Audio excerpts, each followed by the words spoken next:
When you come back to a homecoming occasion like this, it feels like you're coming back to see family. I have met today younger students who are out all across the country. It's been fun to introduce our kids to the campus and hoping that maybe they'll follow in our footsteps. It's good to be back home where the great adventure began, and it's not over yet.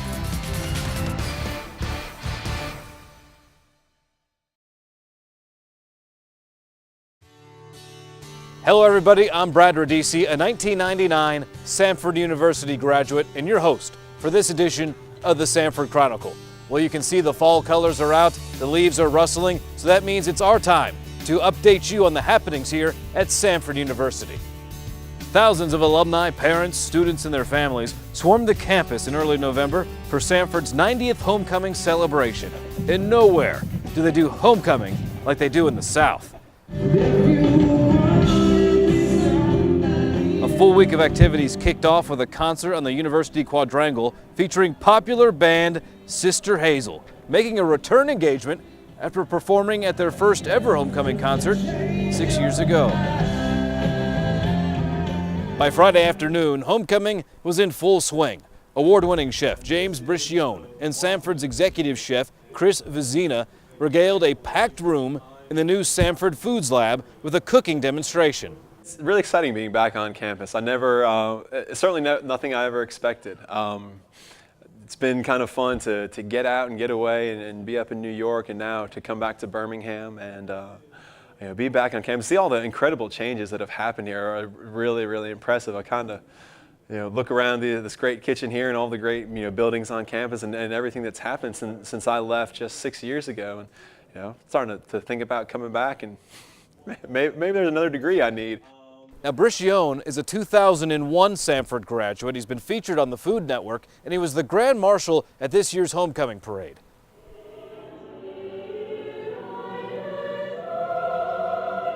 In one of the special homecoming traditions is Evensong, which once again drew an overflow audience to Hodges Chapel for a service of liturgy, scripture, and music. Samford's 2009 Alumni of the Year were honored at the annual homecoming banquet on Friday. Michael and Carolyn Yeager Robinson were among the first students to attend classes on the current Homewood campus.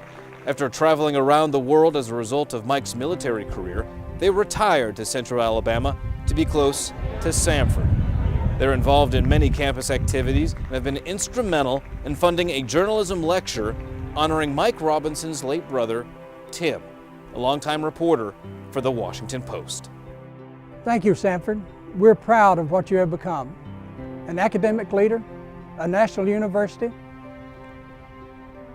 and it's good to be back home where the great adventure began, and it's not over yet.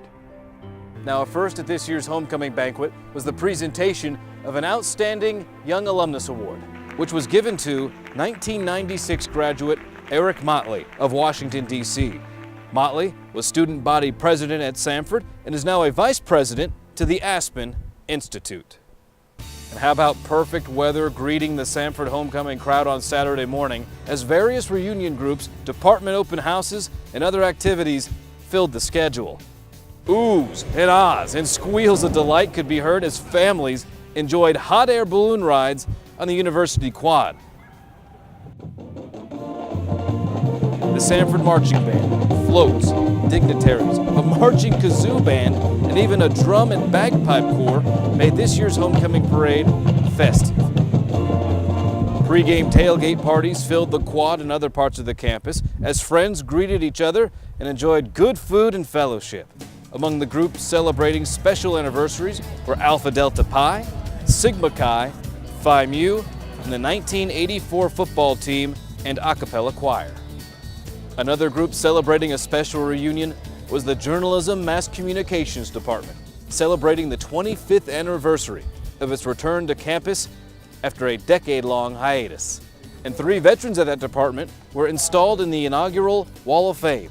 Randall Williams, a student in the early 1970s, 1965 graduate Carol Fishburne Nunnally, a former Birmingham news editor, and Dr. John Clemenson, the first faculty member hired when the department returned. And what would homecoming be without touchdowns and tiaras. And there were plenty of both on Saturday afternoon in Seibert Stadium.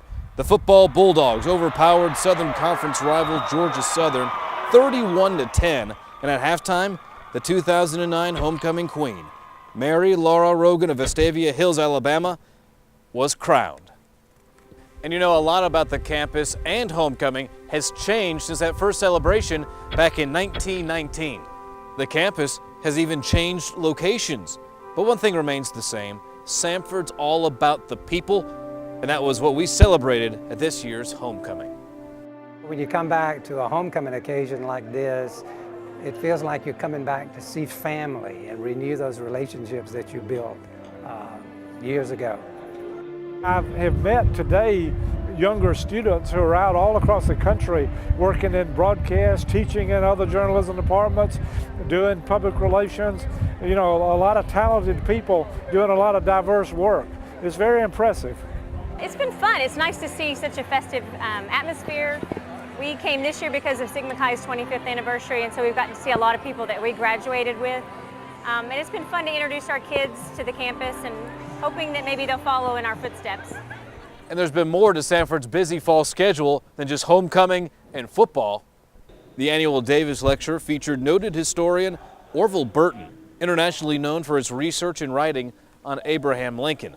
Samford School of the Arts also contributed to the fall cultural calendar with recitals, theater productions, and other events that enhance the total university experience. Boston Pops tubist Mike Rowlance performed with the Samford Wind Ensemble, and the guitar duo of Mark Godwin and Robert Thompson was featured in mid-November as part of the Davis Architects Guest Artist Series. Godwin was Samford's first guitar performance graduate in 1983. And finally, it's been a busy fall for Samford Athletics. You can see the action heating up behind me here in the Pete Hanna Center. Now before this, the soccer team made the conference tournament. The women's cross-country team won Samford's first outright Southern Conference championship, and the basketball teams, well, they're gearing up for their second SoCon season. You can see all the action at SamfordSports.com. Well, those are just some of the happenings here at Samford University. There's plenty more. Sadly, we're out of time. But in the meantime, to get caught up on all the happenings here at Samford University, don't forget to head to samford.edu. You've been watching the Samford Chronicle. I'm Brad Radisi. We'll see you next time.